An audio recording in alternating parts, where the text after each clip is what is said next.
Hello, how's everybody doing today? Steve here. You know, with the day being the holiday season, I decided that I was going to come pay a visit to my sister. I haven't talked to her in a while, and I'm surprised at how well the house looks. I take that back. I'm not so much surprised, but the house has changed. I haven't been over here in a year or so. I'm standing in her kitchen right now, and it's a beautiful kitchen. I know it's some cooking be going on in here.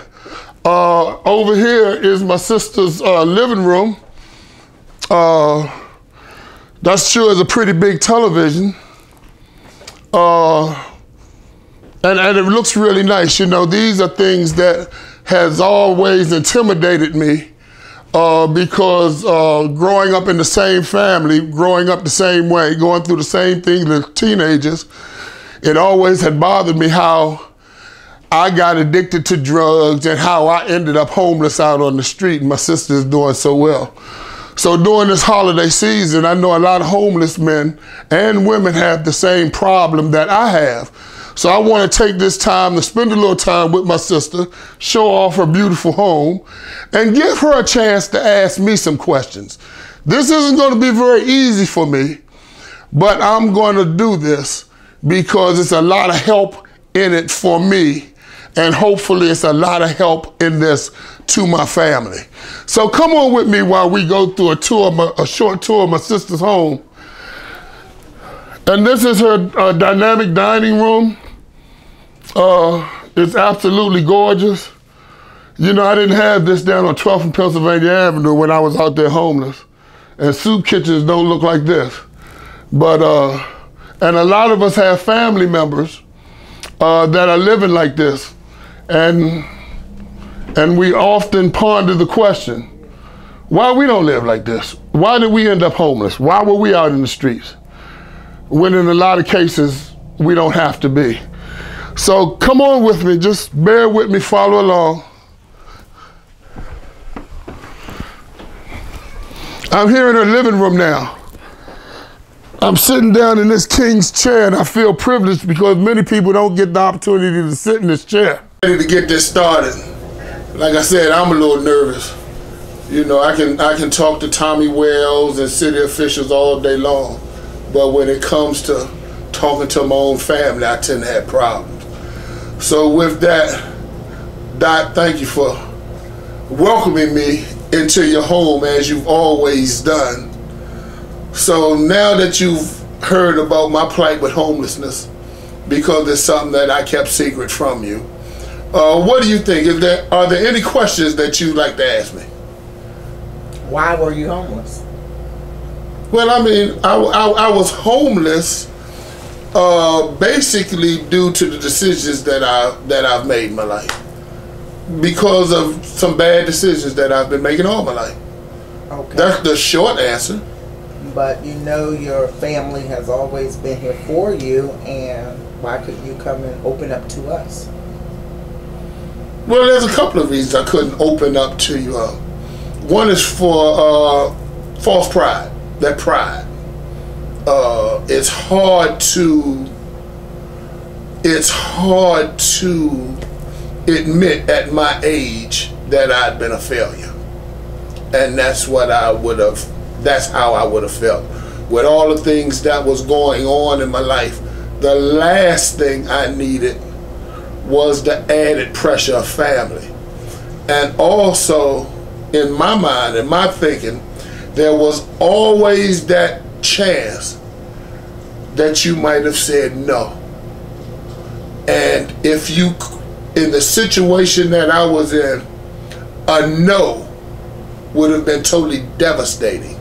So I would have much rather stayed out there in the street without you knowing than to take the chance of you knowing and saying no. So you know I have an open home, and you know that anything you ever needed or wanted, you could have gotten from me, except for money. I wasn't trying to give you that, because that's the root of all evil. But anything else, I would have fed you and I would have homed you if that's what you needed to do. Well, I don't know. Inside, I knew that, but Well, there's a couple of reasons. First of all,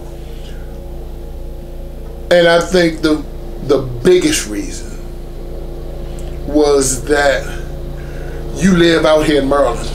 And that's when you really should have came out here. Okay, because you wasn't in the city. I know, but being out here, I wouldn't have been able to get to work.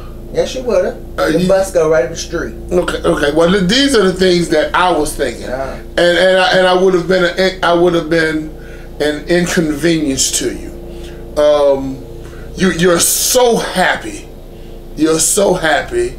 You and your husband, and you're doing so well, and I just didn't want to be a burden.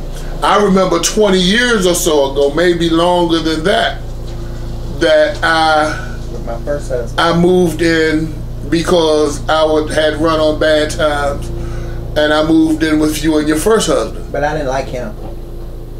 I mean, I'm being honest. I didn't like him. Okay. So, I mean, you didn't make me and him go through what we went through. Right. It was because I just didn't have any feelings for him. Okay. So, you being here is not the same circumstances as me and him. Right. Because I won't let anything jeopardize my relationship with my husband now. And that, I didn't care. Right. So, I mean, you can't compare those. No, I'm just saying, I did compare those. Oh. I did compare those. And I did not want to in no way have anything to do with any kind of skirmishes or any kind of negative interaction with you and your present husband. But and those are basically the reason I understand that it may not be easy for you to understand. But even now in retrospect, I still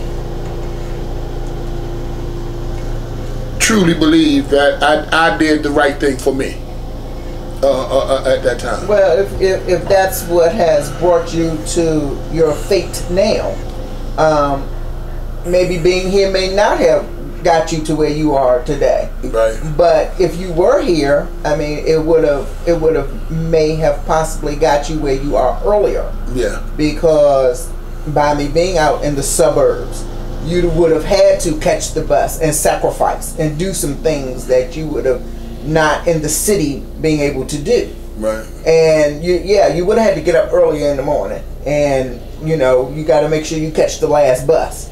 But sometimes that's best.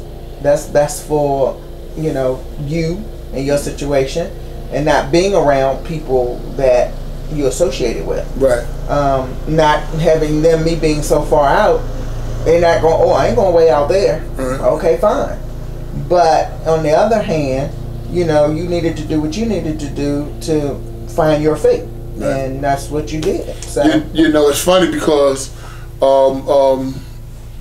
when I'm out speaking with the National Coalition for the Homeless, I often say that for me in particular, for Steve, I needed everything that I got, just the way that I got it, in order for me to be where I'm at right now.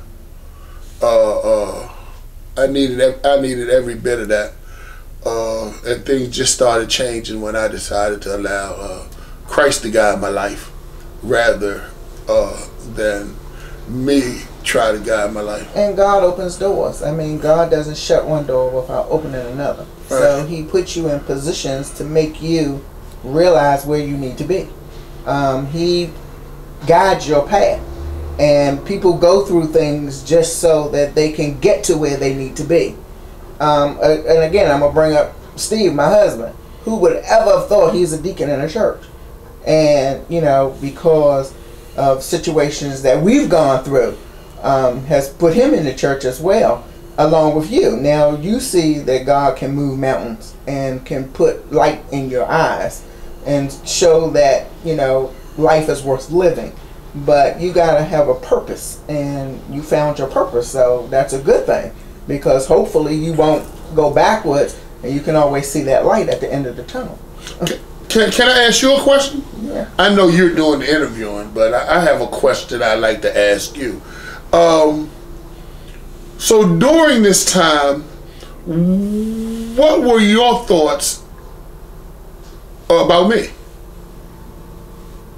What were your thoughts as to what I was doing, what I was going through, without knowing firsthand? The only thing that I could think of is why were you allowing yourself to be homeless, and why did you continue to lie and tell stories, and why did you continue to use drugs? I mean, I never understood, like you say, growing up, we've all done it and tried it, but why did you continue?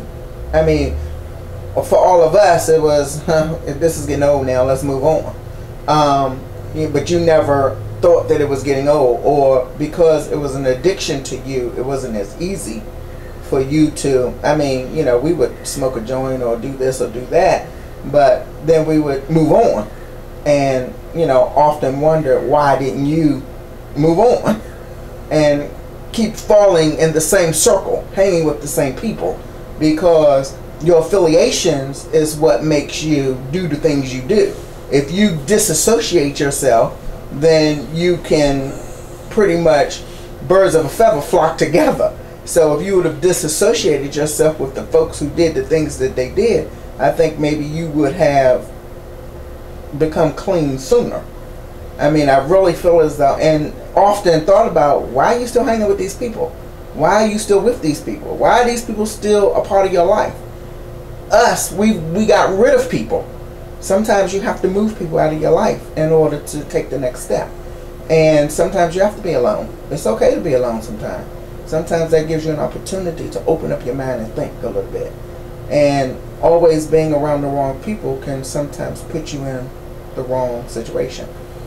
So, I mean, often just thinking about, why didn't you leave people alone? You know, and that's funny, because in this last year, or so, since I've been clean and sober, the one thing that stands out above everything else is the fact that I'm no longer associated with anybody that I had been associated with in the previous 40 years. And that's why you're doing better.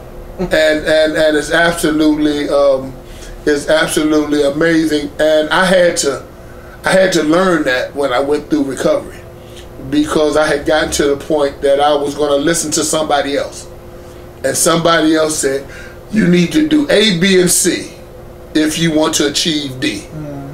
And at my age, I said, okay, I'm going to do A, B, and C. And was looking for holes all the way, looking for where they were wrong, but they weren't.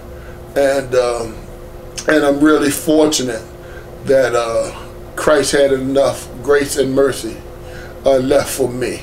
With that, I'd like to wish everybody a happy holidays, and give my sister a hug.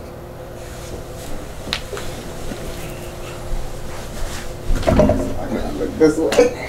Put my face on. And remember, always, better believe Steve. Better believe Steve. We don't say for nothing yet.